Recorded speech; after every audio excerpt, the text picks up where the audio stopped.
Hold on, I'll try again. Okay, there we go. All right, there we What's up, go. man? What's up, man? How's it going? Good, how are you? Pretty good. How's everything been? Good, good. Training? No, I haven't been training much at all. I should be. Yeah. Yeah, man. Just got to get back onto the grind, man. Like, it's pretty much what's going on right now. Just clocking in into the gym. Gyms are all opened up now. Oh, they've always been open here. Yeah. Oklahoma Uh, care about that Oklahoma? stuff.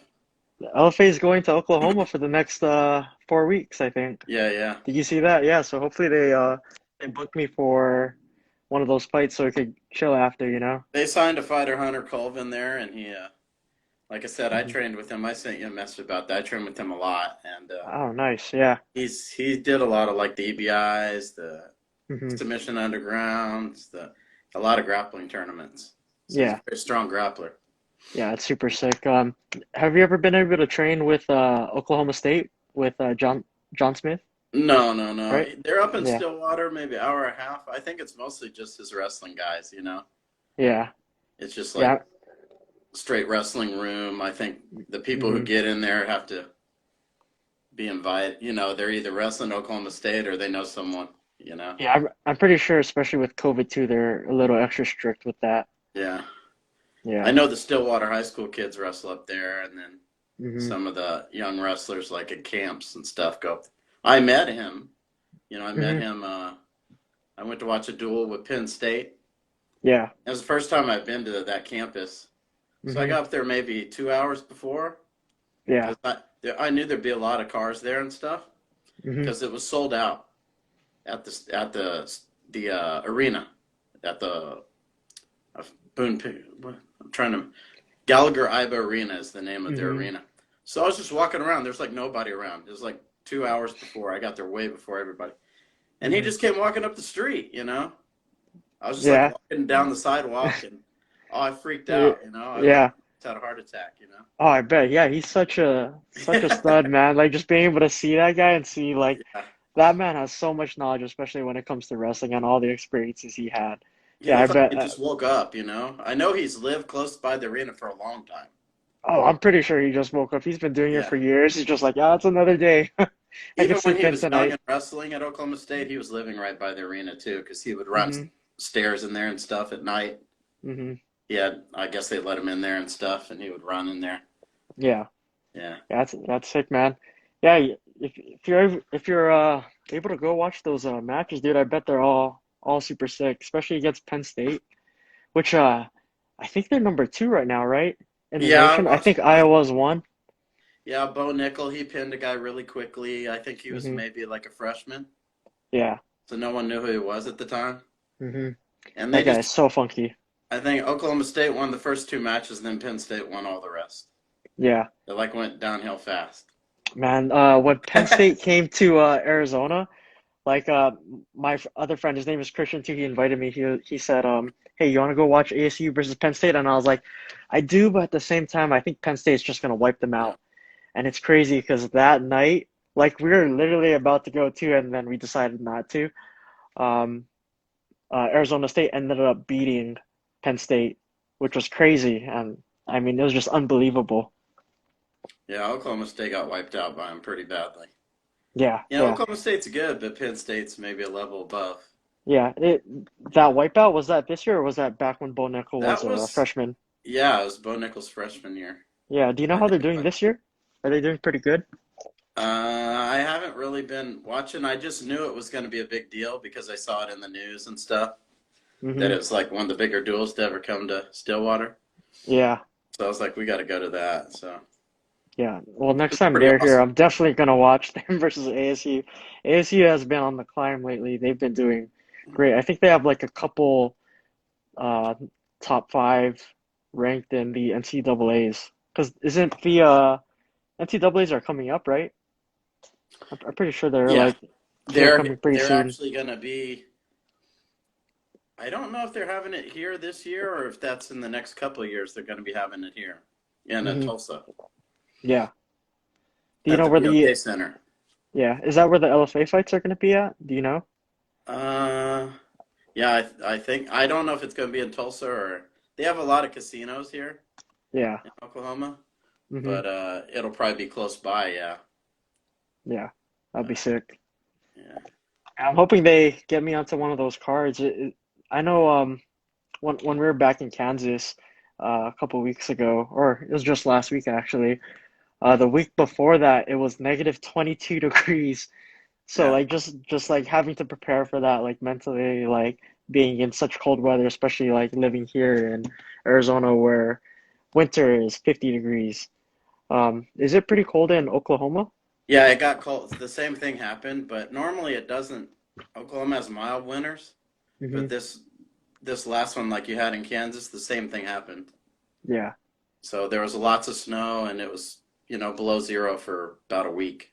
Oh man, I bet that must have sucked. No, I mean it was stay home. Yeah. Yeah, Yeah. which me and my coach were surprised about. We were like, we're gonna be freezing over there. We need to be prepared. We need to buy layers or bring layers, which Yeah. we actually ended up doing. But we were indoors most of the time, Yeah. and it wasn't bad. Yeah. So, You have a heater. It's not a hmm big deal. yeah, yeah, we were freaking out. We were like, 22 degrees. How are we gonna survive in this? Yeah. So you had this fight with Evan Woosley, and you seemed like you Hmm. weren't all that happy about it, but I thought, you kind of got done what you needed to do. I mean, not Hmm. everyone's going to go away in the first round, Definitely, yeah. you know. So you got the takedowns, and you Hmm. won the fight handily. Hmm. I mean, Yeah, yeah. So like the hardest thing about this fight, so he was a very durable guy, super super durable. I felt good all day long. It was crazy. I woke up that morning, my mindset was right, my stomach felt good. I didn't overeat, I didn't eat too quick. Everything was going by perfectly. And so what I decided to do all day long was meditate and just like prepare myself mentally because I know that's a huge aspect of fighting. So I meditated all day long, which is something I usually never do. By the time I got to the venue at like 6 o'clock at night, for some reason I just went into autopilot and I could not snap out of it. I tried talking to myself. I tried like saying, "Wake up, wake up." Just wouldn't happen. And it got to the point where my coach noticed that I was a second behind when we were warming up. He asked me, "Hey Christian, how do you feel? You feel explosive? You feel good?" And I told him, "Yeah, I feel great." And right after the fight, he came up to me and he said, "You didn't feel the same, did you?" And I said, "No, I didn't." And he said, "Yeah, I could tell." So to be honest, I think it was because I meditated all day long. By the time we got to the venue, I was just so mentally exhausted, and I just wasn't ready to fight mentally. but why did you meditate if it's not something you normally do? So I usually meditate. I meditate very, very often, almost every day, especially before competition. But I usually just meditate for about 30 minutes to an hour, just sitting in the hotel room all day long since I couldn't walk Oh, outside because it was freezing. I was like, I might as well just meditate and get my mind right. And I just did it all day long, which had a toll on my brain. Yeah, I just yeah, got maybe so. Is yeah. that because So you're like getting into Buddhist principles or something? I've always meditated, man. It's crazy. Even back in high school wrestling, and when I say meditate, I'm talking about like visualizing, you know. So by the time I get to the venue, it's not the first time I'm there. I've been there a million times and it's all happened in here. So everything is familiar. Me walking around the cage, I know how the cage feels, how the canvas feels. I know everything. I'm familiar. I see the punches coming from my opponent because I visualize everything. I just visualized a little bit too long because I mean I had nothing else to do. You really feel like that? That when you meditate, you can see it all? Oh, definitely. Really? Kind of like competition. I mean, it's you don't see everything perfectly, you know, because when the fight happens, his timing may be different than what I expected, or he might be doing something that he's never done in a previous fight. But just being able to see pretty much him across from me and seeing the setting around it, it's a little bit more comfortable. Kind of like when you go to a different gym. The first time you go to the gym, you might perform differently than the thousandth time you've been to that gym, you know, like where you're in that comfortable setting. Why do you think the guy you fought? I looked all his fights went to decision, every single one Hmm. of them, Hmm. amateur and pro. Hmm. What do you feel made? Why do you feel he was so durable? So I'm glad you actually looked at his record because Yeah. when you look at his record, the people that he fought as a boxer and as an MMA fighter, they're all studs. Like the people that he fought in boxing, they're like 15 and 0, 11 knockouts, something like that. And the only other person that he lost to in MMA is Chris Gutierrez, which he's in the UFC and I'm pretty sure he's killing it right now. I don't know if he's lost any of his fights yet, but he fights all these studs and he loses to them because they're all studs and he's never been finished. And especially going with people who are like 15 and 0, knock 11 of those people out. I mean, if that guy can't knock him out, then you know that this guy has a hard head. Mhm. So what did you feel you did well in there? Because I know you're like real critical of yourself. I thought Oh you yeah. kind of did what you had to do. I mean, not all the hmm fights are going to end, you know, Yeah. in the time limit, but what did you feel So you didn't like? so yeah. So pretty much what I liked that I did was being able to overcome the things that are holding me back personally, kind of just that mental state, not wanting to be there.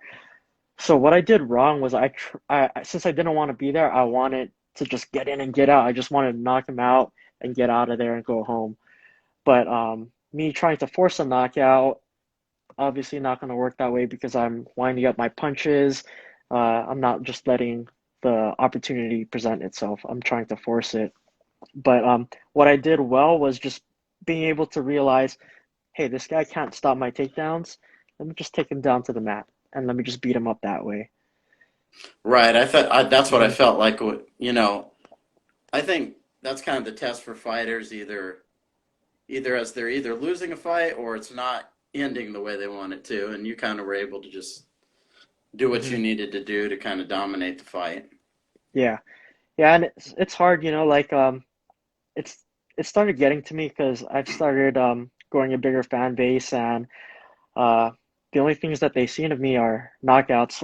Uh, five of my last fights were all by finishes, and two of them were in the LFA. I had a kickboxing fight before that, and then my two amateur fights as well, all by finish. And I just wanted to keep that reputation going, and I got the hype got to me. Ron Crook, Michael Kasea, um, they were both like, "Are we gonna see another knockout from you?" And I was like, "I'm gonna try."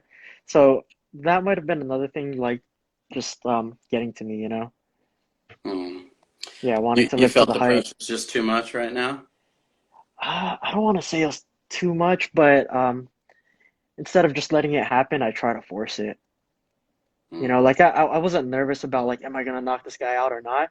I honestly, I truly believe that I was gonna knock this guy out, but just with meditating too long, I think my brain was mentally exhausted, and just me trying to force that knockout, it didn't work out for me. But I'm glad it happened now, especially early in my career than further down the road. Like especially at like a soon title shot if LFA wants me to do that. Like I'm glad it doesn't happen at that time. I'm glad it happened here last week. What do you think they're gonna do with you next? Did they tell you? Yeah, they love me. LFA loves me, and they want to keep bringing me back in. To be honest, I think they just want to continue to see me grow because I made my de debut with them, and as I move, like have more and more fights with them, I grow as a fighter and as an individual as well. Just them being able to see the growth, throughout the years that I'm going to be fighting for them. What do you think you need to work on, or what do you feel like you want to improve? A blend of it. That's the crazy part, man, and that's the beauty of MMA. Like you could be a stud boxer, you could be a stud jiu-jitsu guy, stud wrestler, you could be everything. But if you can't blend it in together and make it one, then I mean, you're just a one-dimensional fighter. So just being able to blend it, you know. Yeah. hmm So, what part do you want to work on more, like, the kicks, or what part, or do you You feel said like, you said it right there, man. The yeah, kicks. I threw zero kicks. So, and what's crazy is throughout the entire fight camp, we worked on a few things, throwing kicks. We worked on making angles before we come in, this and that.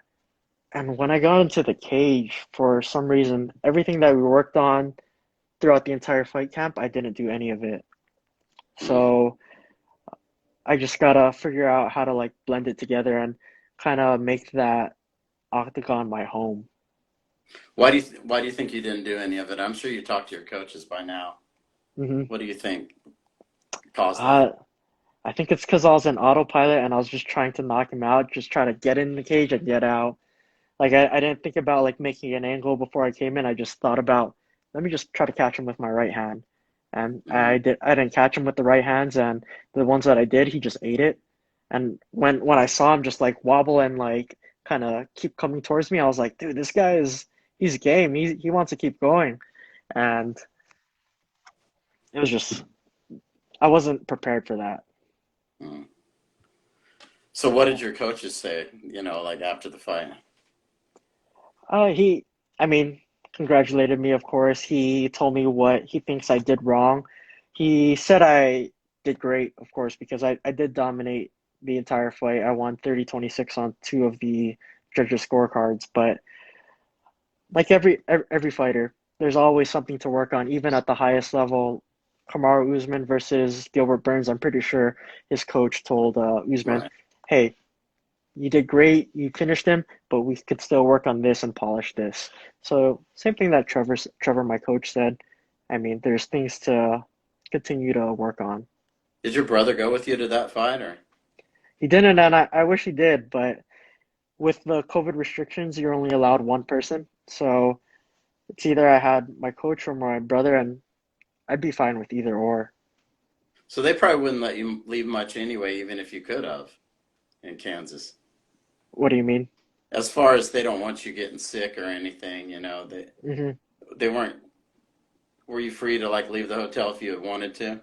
Yeah, so not nearly as strict as the UFC. So in the UFC, you get there, you get tested, quarantine for 24 hours, and then once you get your result back, then you could go grocery shop or do whatever you have to, and then you have to COVID test and quarantine again. LFA, it's a little bit shorter. You get tested, and it's a rapid test. Get your results in 20 minutes. After that 20 minutes, you could go to the strip club if you want to. Yeah, So they don't care about you. You don't have to test again then.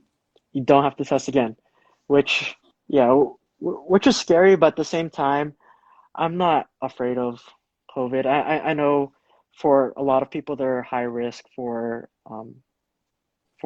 something bad to happen to them, but for me myself, like to be honest, I feel like I'd be fine even if I were to get it. I think I got it early last year in January. I got sick twice in a month for about like almost a week, and it was to the point where I couldn't get up. My body felt weak. I was congested, and it was everything. It was horrible, and it happened twice in January.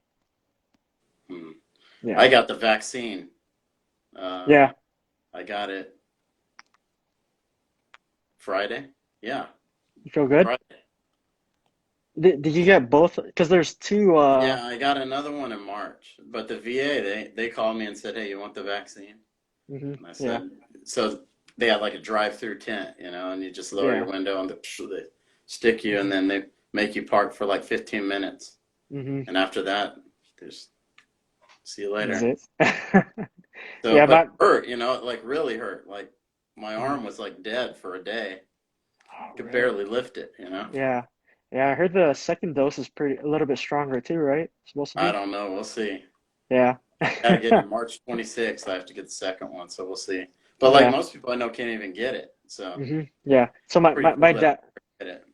my dad just got it. I don't know if he had one or two doses, but he's feeling fine. And my sister over here, or I call her my sister, but she's we're not related at all. She's like my big sister though. She got both of them and she feels great. So I think some people they just their body rejects it or they have a weird reaction to it. But at the end of the day, I feel like most people are going to be fine taking the vaccine.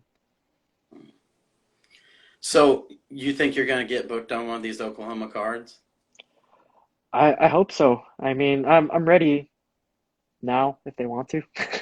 I just fought, but it really it's really up to them. I know there's a long line waiting for people wanting to fight for the LFA just because it's such a big card.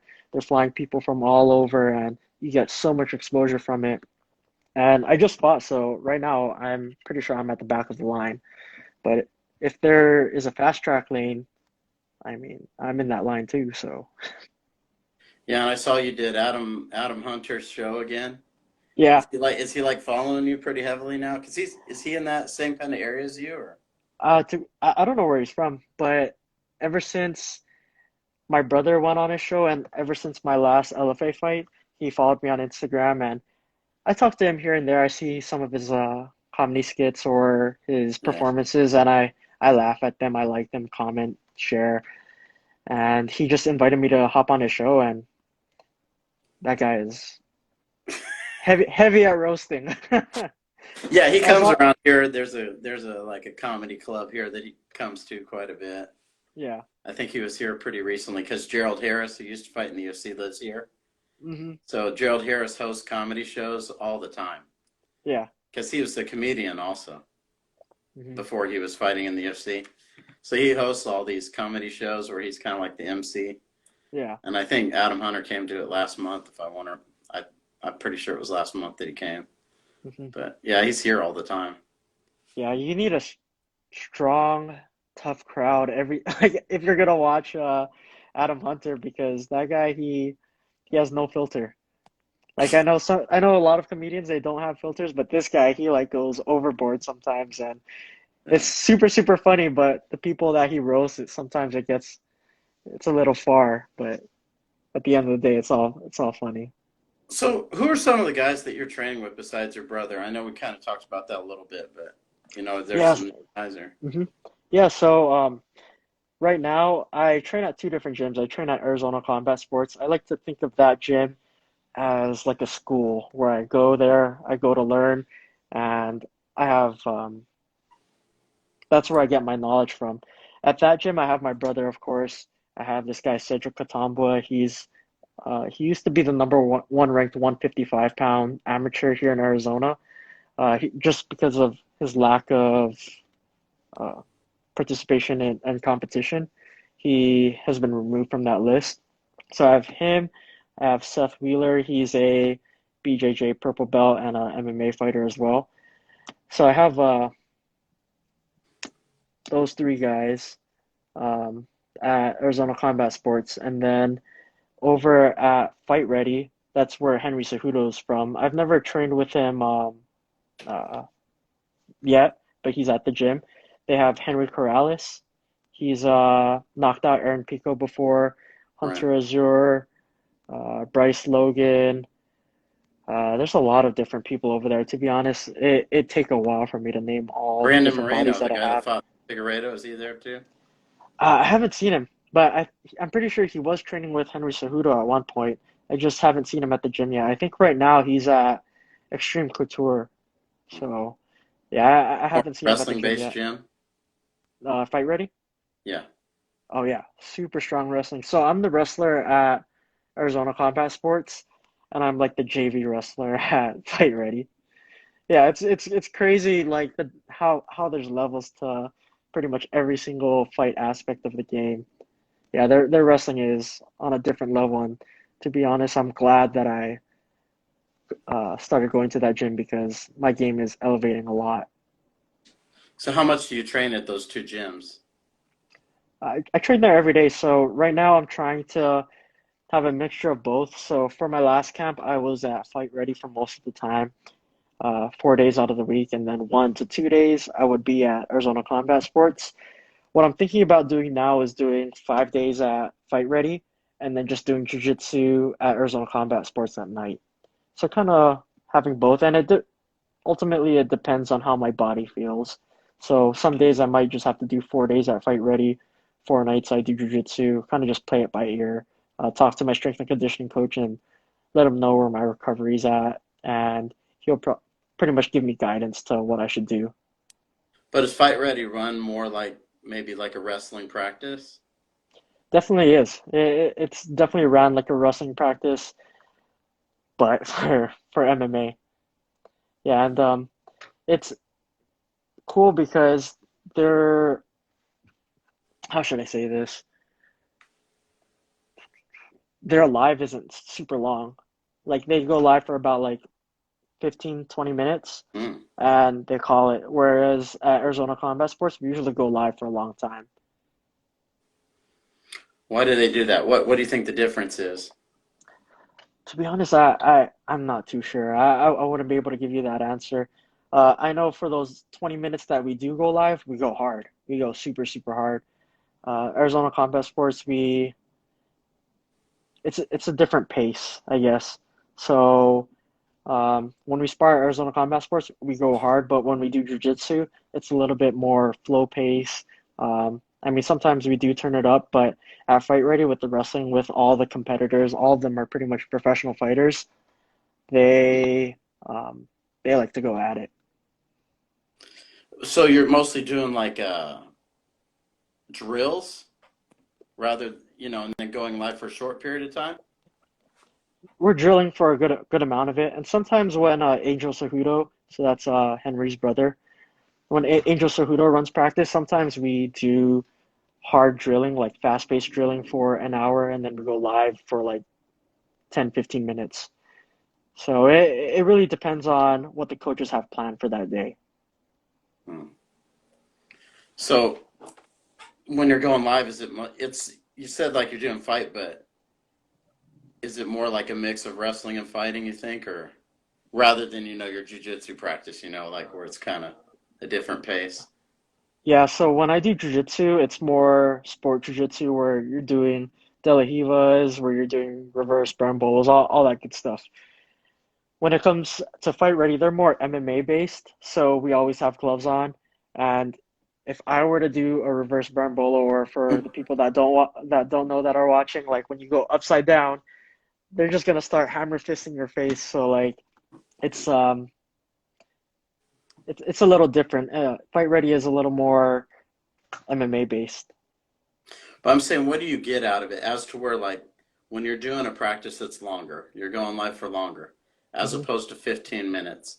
You personally, what are you getting that's different, or what, if you could compare it, or what's the benefit for you're getting from one for the other?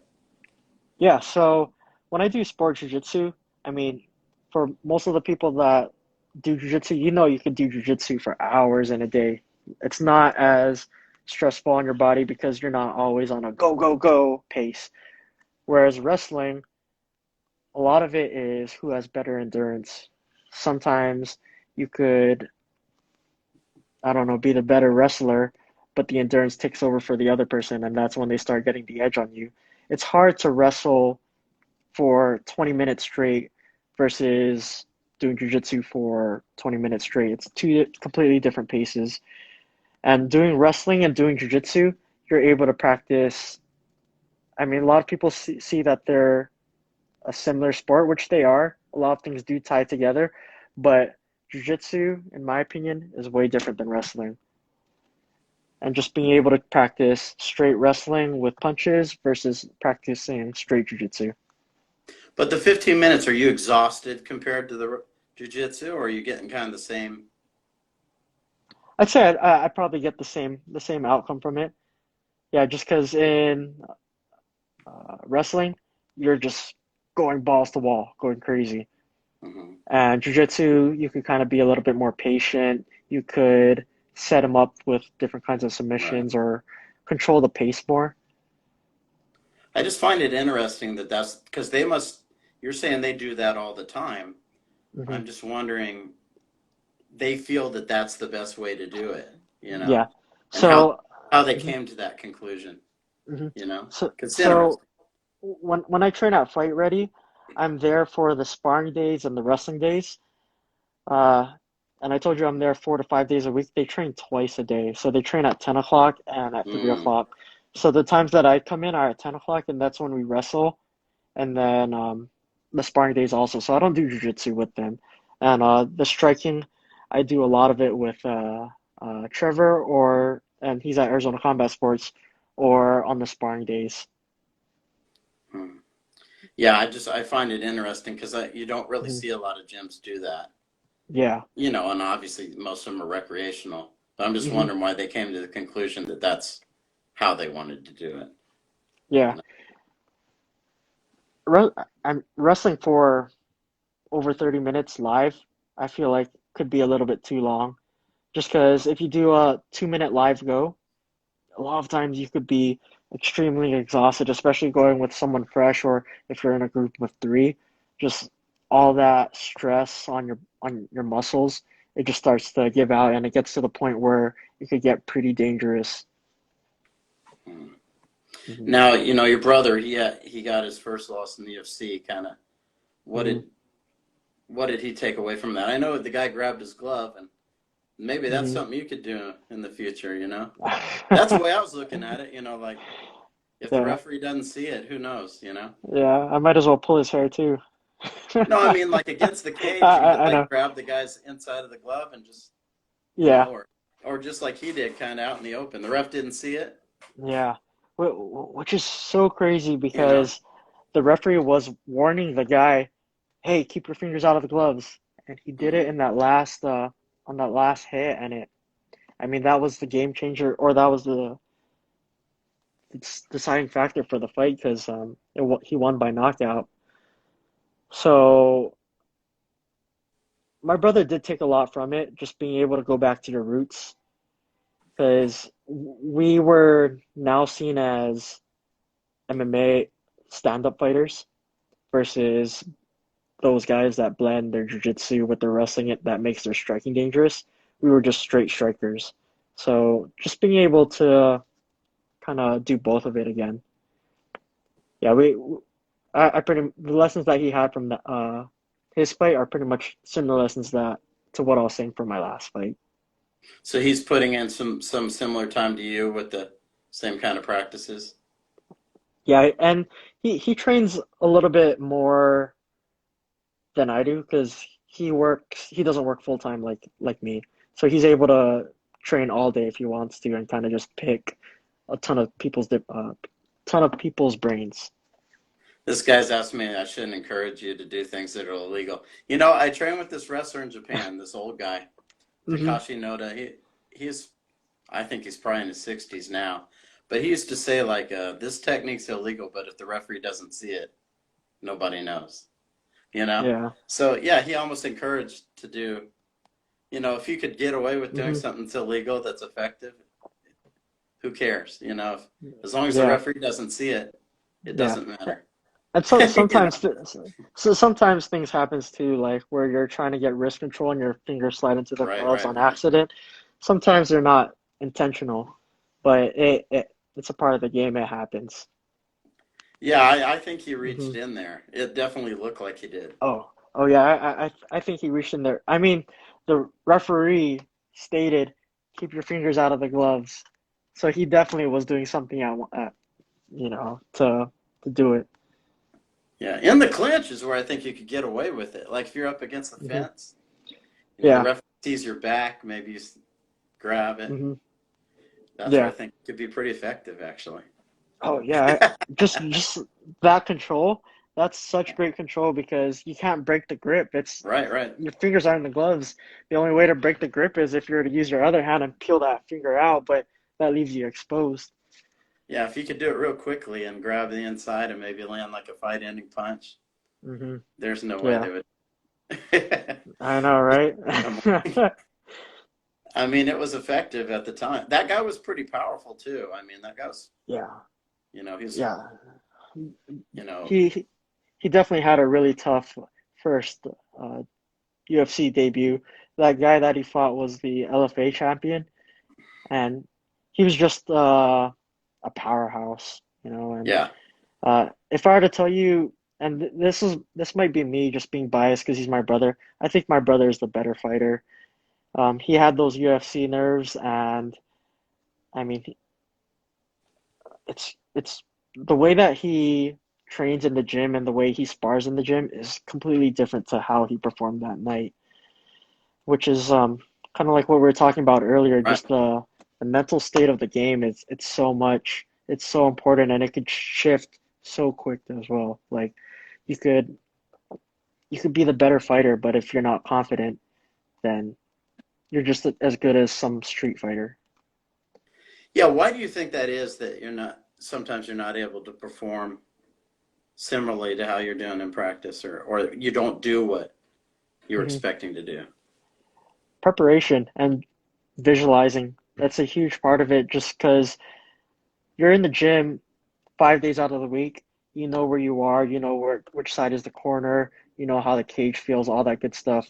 In an MMA fight, it's the first time that you're ever going to be in that cage, sometimes the first time you're ever in that venue, whatever it is. That's why when you visualize, you have to be able to see everything. So when I see my opponent standing across the cage from me, it's not the first time I've seen him there. I've seen him a million times across that cage.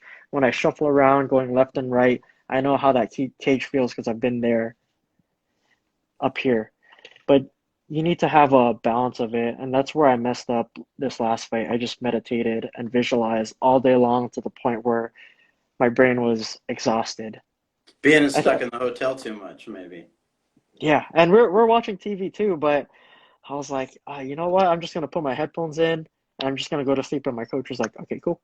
And instead of sleeping, I just meditated for a long time. Yeah, you have nothing to take your mind off the fight. Yeah, so and it's crazy because my coach talks about that too. I didn't tell him that I was gonna meditate. I told him that I was just gonna go to sleep. But you need to be able to clock in and out of MMA. You don't want to just be overthinking about fighting.